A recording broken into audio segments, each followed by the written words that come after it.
Importing liquefied natural gas is going to be essential for Europe to keep heating and electricity supplies running this winter and next.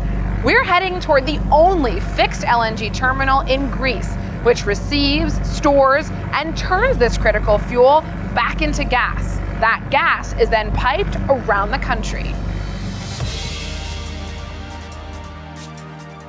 Natural gas is often found in secluded, far-flung areas, but its portability in liquid form means that it can be shipped anywhere in the world. Liquefied natural gas, or LNG, can be used in the power sector to make electricity and in the industrial sector to make fertilizers and petrochemicals. It can also be used for cooking and to heat homes. But how is LNG made? First, natural gas is extracted from the ground. It's then cleaned up and sent to a plant where it's cooled to approximately minus 260 degrees Fahrenheit or minus 160 degrees Celsius. By turning the gas into a liquid, its volume is 600 times smaller, allowing it to be safely and easily transported on LNG carriers. Once the liquid arrives at its destination, it's turned back into a gas. Aristotelis Nastos is the plant manager at the Regasification LNG terminal, the only LNG import terminal in Greece. This is the regasification process. The LNG is minus 160 and must be in a positive temperature. So we had heat exchangers with seawater. We take the thermal energy from the seawater, which is in 20 degrees normally, and we need this thermal energy to regasify the LNG. What happens after the regasification process? Where does the gas go? The gas go to the grid in a pressure about from 50 to 60 bars and comes all over Greece and also in the near countries of Greece, Bulgaria and other European countries. There are two main types of LNG import facilities: fixed terminals and ships called floating storage regasification units, or FSRUs. Fixed terminals are very costly and take years to build, unlike FSRUs, which can be leased for a fixed number of years and are moored near a pipeline. The downside to the more flexible FSRUs is that they cannot process large quantities of LNG, unlike the fixed terminals on land. The biggest exporters of LNG are Australia, Qatar, and the United States. Since Russia's invasion of Ukraine, the US has stepped up its supply efforts to Europe, doubling its LNG exports to the continent. The US is set to be the world's biggest LNG exporter.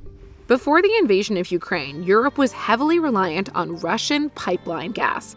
As Russian supplies started dwindling, Europe had to act fast and pivot away from Russian gas to LNG. What has it been like here in the current energy crisis? How has your regular business activity changed? Normally we received 4 to 5 vessels per month, and now with the crisis we are receiving 10 vessels per month. Also, the regasification rate is double. Normally it's 5 to 800 cubic meters per hour, and now we are increasing up to the maximum, which is 1,400 cubic meters per hour. Wow.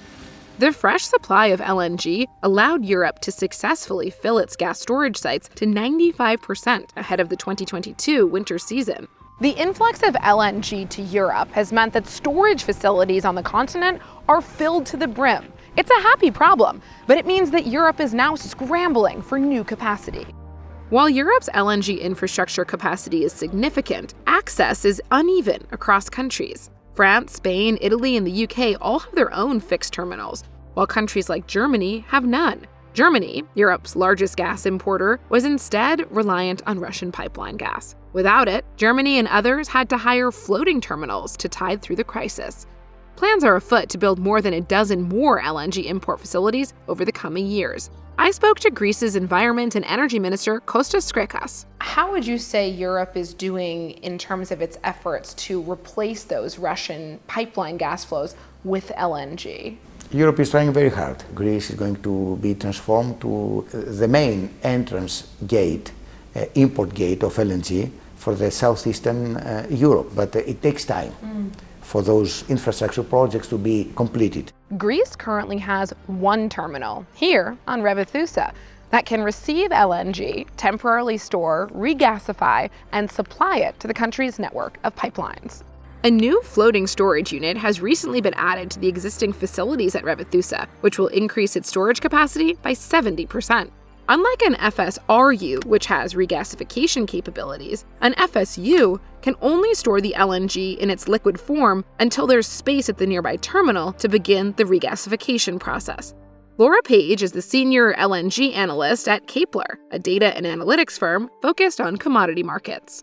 We're seeing a lot of import terminals coming online over the next couple of months and years to enable Europe to import more LNG, particularly from the United States. How flexible is this new LNG import capacity that Europe is investing in? Many of those terminals are being chartered for a period of 5 years. So once that period of 5 years is over, they can either be rechartered for a shorter period of time, or they can float elsewhere and go to somewhere else in the world. While all this new capacity in the EU should help ease storage bottlenecks, supply of LNG is the bigger concern. As business activity starts to recover in parts of Asia, especially China, stiff competition for LNG could lead to higher prices.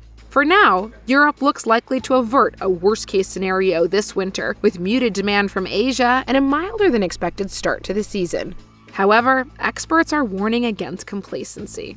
Maria Ritagali is the CEO of DESFA, Greece's natural gas transmission system operator. How worried are you about Europe's energy situation, either this winter or next? The situation for this winter is certainly in a much stable situation because more than 90% of the total storage capacity around Europe has been filled. The difficulty will be for the next summer to replace the gas that will be utilized during the winter. So the key question for next year is what will the reopening in China mean for China's LNG demand going forward, and will that pull gas away from Europe? LNG is also not a long-term solution to Europe's energy problems, given its green energy ambitions. Prior to Russia's invasion of Ukraine, Germany aimed to abandon fossil-fueled power by 2035.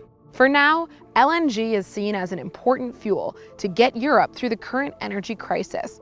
And it doesn't hurt that some of Europe's new permanent LNG infrastructure can be converted to work with renewable resources in the future. Over the longer term, we will be moving more towards a renewable environment, and gas is a great bridging fuel because obviously the sun doesn't shine and the wind doesn't flow all of the time. So gas is a backup fuel for when those situations arise. Do you see the risk that this investment into LNG in Greece and across many countries in Europe as undermining efforts to power the green transition? Nobody is planning infrastructure that is going finally, or projects that are going to end up to be stranded assets. The LNG terminals could be used in the future for hydrogen maybe. We have to plan projects in a very well balanced manner.